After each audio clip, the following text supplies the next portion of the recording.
If you've spent any time on YouTube or TikTok over the last several months, there's a decent chance you've already seen some version of this exact title. Grok AI was asked about the resurrection of Jesus in the Ethiopian Bible, and the answer shocked everyone, or unexpected, or haunting, or exposed something nobody wanted you to see. The wording shifts slightly from channel to channel, but the shape of the video never really changes, and that's actually the first genuinely important clue in this whole story before we even get to the Ethiopian Bible or the resurrection or Grok itself. This isn't one video, it's a template.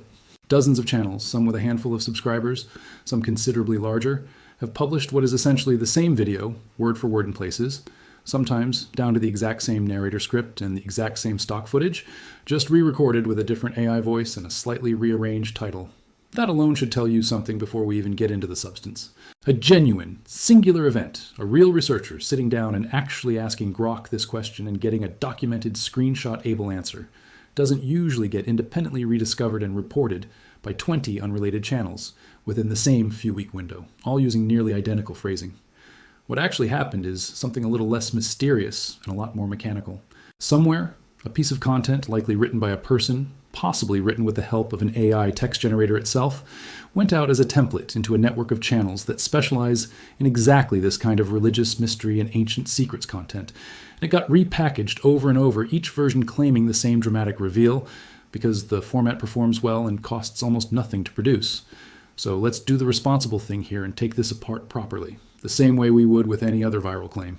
There are really three separate questions tangled together inside this one title, and they deserve to be pulled apart. First, is there a real, distinct Ethiopian Bible? And does it actually differ from the Bible most Western audiences are familiar with? Second, does that difference actually touch on the resurrection of Jesus in some meaningful, documented way? And third, did an artificial intelligence chatbot actually reveal any of this?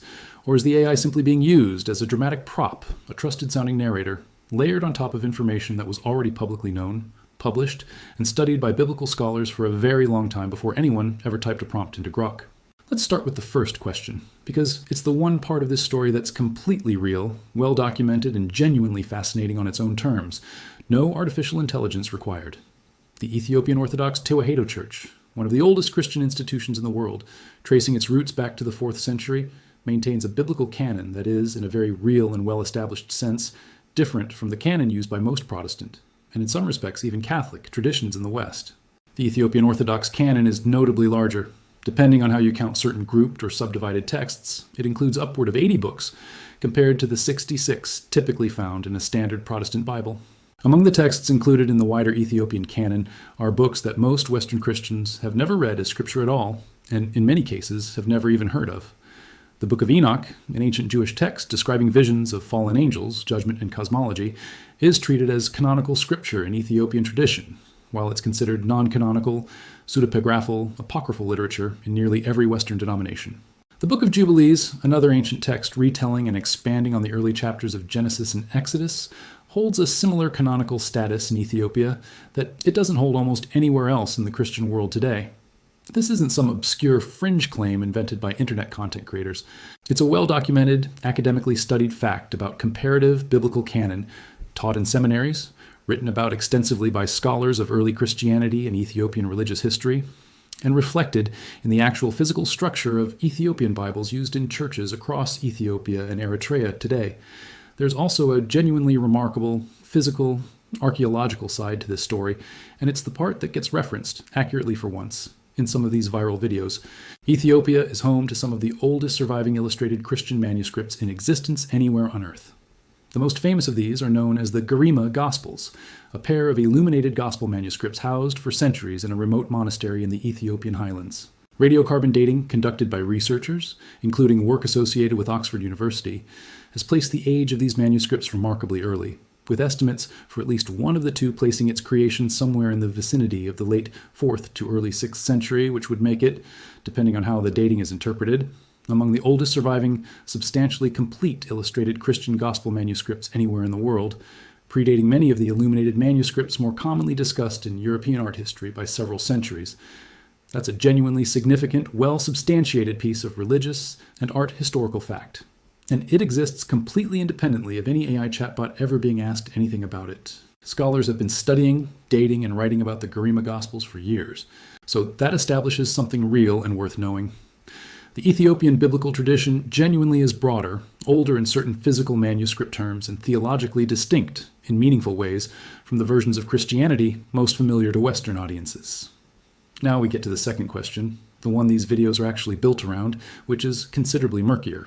Does this broader Ethiopian tradition contain some kind of significantly different, previously hidden account of the resurrection itself? Something that differs from the resurrection narratives found in the 4 canonical Gospels, shared across essentially all of Christianity, Matthew, Mark, Luke, and John? Here, the picture gets a lot more complicated and a lot more important to handle carefully and honestly, because this is where the line between well-documented religious history and dramatized internet content starts to blur.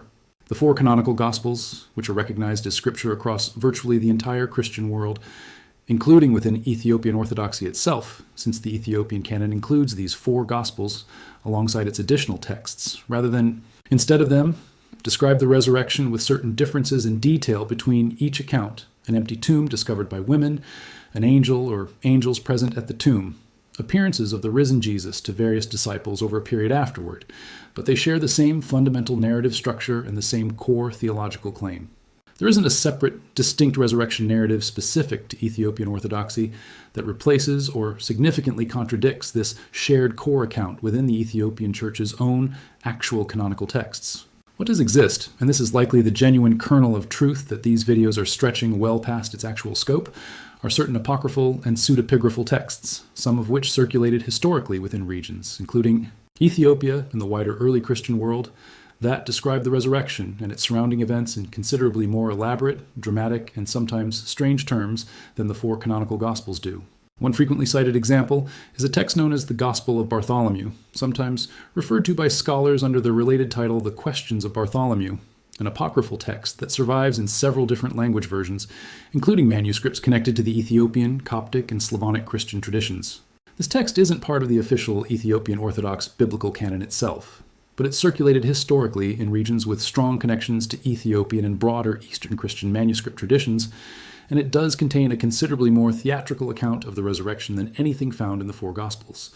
In this apocryphal narrative, the resurrection is described with cosmic, almost apocalyptic imagery, angels descending from heaven, the earth itself shaking and splitting open, and an extended, almost confrontational exchange in which Jesus is depicted directly overpowering and interrogating a personified figure representing death and the underworld before emerging from the tomb.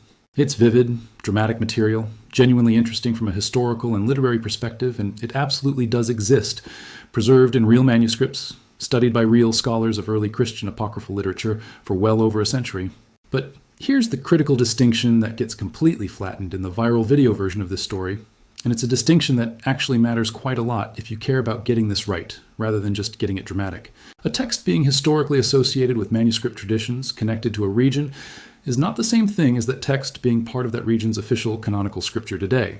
The Gospel of Bartholomew, wherever various versions of it happen to circulate historically, is classified by biblical scholars, including scholars within Ethiopian Christian academic tradition itself, as apocryphal, meaning outside the recognized canon, not as an official part of what the Ethiopian Orthodox Tewahedo Church teaches its members constitutes scripture. Conflating the genuinely broader Ethiopian canon, which does include real additional books like Enoch and Jubilees, with a completely separate category of non-canonical apocryphal texts that merely happen to have historical connections to the same general region and manuscript tradition, creates a version of this story that sounds a great deal more shocking and unified than the actual, considerably messier historical reality. It's the difference between saying, accurately, this church's Bible genuinely includes some different books than yours does, which is true and interesting on its own, and implying, much less accurately, that there exists some hidden, alternate official account of the resurrection sitting inside actual Ethiopian scripture that Western Christianity has somehow suppressed or overlooked, which considerably overstates what the actual documented religious and manuscript history supports. Now let's turn to the third question, the one sitting right in the title of every single one of these videos. Did Grok actually reveal any of this? And here, we run into the same pattern we've seen with essentially every other viral AI story of this particular shape. There's no publicly documented, verifiable, singular instance of a named researcher, journalist, or institution formally querying Grok about this topic and receiving a response that any credible outlet reported on as news. What almost certainly happened, based on how this exact content template has spread with only minor variations across dozens of unrelated channels, is that a content creator, or more likely several content creators, working from a shared or purchased script template, either genuinely typed a prompt into Grok and received a fairly standard encyclopedia-style response summarizing the real, well-documented facts about the Ethiopian biblical canon, or simply wrote a script themselves, framed as though an AI had said it, because attributing information to a trendy, currently newsworthy AI tool adds a layer of manufactured credibility and mystique that a plain historical explainer video doesn't carry on its own. If someone genuinely did type a well-constructed question about the Ethiopian Bible and its resurrection narrative into Grok, it's worth being honest about what kind of answer a large language model would actually be capable of producing, because that itself is informative. A model like Grok, trained on a vast amount of publicly available text, including academic and encyclopedic material on comparative religion, would very plausibly generate an accurate, reasonably well-organized summary touching on exactly the real facts we just walked through, the broader Ethiopian canon, the inclusion of texts like Enoch and Jubilees, the existence and relative age of manuscripts like the Garima Gospels, and possibly even a mention of apocryphal texts like the Gospel of Bartholomew and their more elaborate resurrection imagery, appropriately caveated as apocryphal rather than canonical. That would actually be a solid, useful answer. It would also be essentially a summary of information that has been sitting in academic publications, seminary textbooks, and museum descriptions of the Garima Gospels for years. Not a new discovery, not a shocking reveal, and not something that required artificial intelligence to uncover in the first place. The AI, in that scenario, would be functioning exactly the way it functioned in the granite cutting story we looked at previously, as a fluent, well-read summarizer of existing human scholarship, not as an independent investigator turning up buried secrets. There's a pattern worth naming clearly here, because once you see it in one of these videos, you start seeing it everywhere across this entire genre of content. Take a real, genuinely interesting, well-documented fact, in this case, the real breadth of the Ethiopian biblical canon, and the real antiquity of manuscripts like the Garima Gospels. Attach it to a currently trending, high-recognition brand name, in this case Grok and Elon Musk, whether or not that brand actually had any meaningful role in surfacing the information. Frame the entire thing using language borrowed from tabloid journalism, shocked, unexpected, haunting, exposed. Nobody wanted you to see this, regardless of how mundane or already publicly known the underlying fact actually is. And then let the algorithm and the audience's own curiosity do the rest of the work, because a video promising a secret revealed by artificial intelligence will always outperform a video honestly titled something like, "Here are some interesting facts about the Ethiopian Orthodox biblical canon," even though the second title is, in almost every case examined closely, a far more accurate description of what the content actually delivers. None of this is to say the underlying subject matter isn't worth genuine curiosity and respect, because it absolutely is. Ethiopian Christianity is one of the oldest continuous Christian traditions on the planet, predating the conversion of the Roman Empire under Constantine by decades, with roots tracing back to the 4th century kingdom of Axum.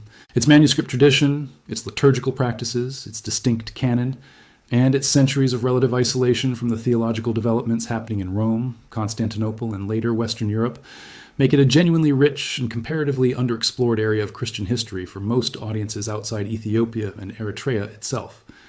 There's a real, worthwhile documentary to be made about the Garima Gospels, about how a religious tradition maintained its own canon and its own manuscript culture, largely independent of the councils and translation committees that shaped the Bible most Western viewers grew up with, about what it means that a community of monks in the Ethiopian highlands has been safeguarding some of the oldest illustrated Christian manuscripts on the planet for well over 1,000 years, largely outside the attention of Western scholarship until relatively recently. That story doesn't need an AI chatbot's name attached to it to be compelling. It's already compelling, on the strength of the actual history. What's worth sitting with, as we close this one out, is a slightly broader point about how we're all going to need to read headlines like this going forward, because this particular template, celebrity AI tool was asked about religious or historical topic, answer shocked everyone, is clearly not going away anytime soon. It's cheap to produce, it borrows credibility from a genuinely impressive piece of technology, and it taps directly into a very old, very human appetite for hidden knowledge, the sense that somewhere out there is a suppressed truth just waiting for the right question to unlock it. Sometimes, when you actually dig into what's behind one of these videos, you find something genuinely real and worth learning about, the way we did here with the Ethiopian biblical canon and the Garima Gospels. Other times, you find considerably less, a real fact stretched, exaggerated, or subtly misrepresented well past what it can actually support, dressed up in the borrowed authority of an AI chatbot that may never have even been asked the question in the first place. Or if it was, most likely just handed back a fair summary of things scholars have known and written about for a very long time. The healthiest approach, whether the topic is ancient Egyptian granite, a decades-old radio legend about a man in a time machine, or the contents of an ancient Ethiopian gospel manuscript, is the same one every single time. Separate the actual documented history from the dramatic packaging wrapped around it. Ask where a claim actually comes from, not just how confidently or how mysteriously it's being delivered to you. And remember that a genuinely old, genuinely fascinating tradition like Ethiopian Christianity doesn't need an artificial intelligence or a shocking headline or a borrowed billionaire's name to earn your attention. It already had more than enough history, more than enough manuscripts, and more than enough genuine mystery of its own, long before anyone ever typed a single prompt into a chatbot asking it to explain what was there all along.